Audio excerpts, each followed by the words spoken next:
له بیګا راهیسې لوی افغانستان یو ځل بیا زورورو ځمکلړزو ولړزاوه. نوموړې درې واړه شدیدې زلزلې په کومو ولایتونو کې رامنځته شوي دي؟ بلخوا په کونړ کې د همدغو ځمکلړزو له امله غرخویدنې د خیریه بنسټ کارمنان ټپي کړي. بشپړ جزئیات په ویډیو کې تر پایه وګورئ. پتمنو لیدونکو ستړي مه شئ.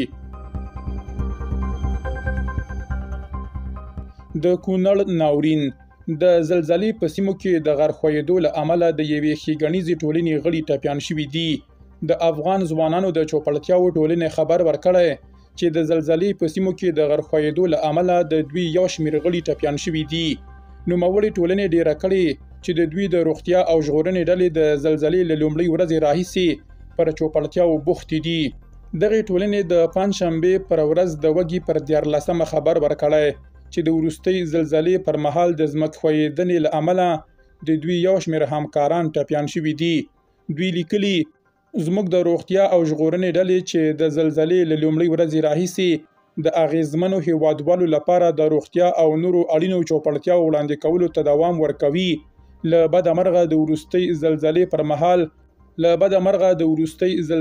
پر مهال د ځمکښویدنې له امله یو شمېر ژمن همکاران هم ټپیان شوي دي.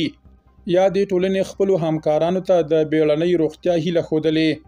نن د جمعې پر سهار ختیځ ولایتونه یو ځل بیا شدیدې زلزلې ولړزول. د امریکا جیولوژیکي سروې د معلوماتو له مخې دا زلزله د کونړ مرکز اسداباد سویل لویدیځ ته په 9.1 کیلومترۍ کې وه. د دغې زلزلې شدت 5.2 ریختر درجې ښودل شوی دی. تر اوسه د وروستۍ زلزلې له امله د احتمالي ځاني او مالي تلفاتو په اړه معلومات نشته دي. دا له تېرې شپې راهیسې دریم ځل دی چې کونړ، نورستان، لغمان، ننګرهار او د خیبر پښتونخوا ځینې سیمې زلزله لړزوي. د تېرې شپې 4.5 او 4.9 درجې زلزلې په کونړ، لغمان او ننګرهار کې ځینې کورونه هم ویجاړ کړي دي. طالبانو ویلي چې د تېرې شپې زلزلې له امله 9 ټپیان ولایتي روغتون ته وروړل شوي دي.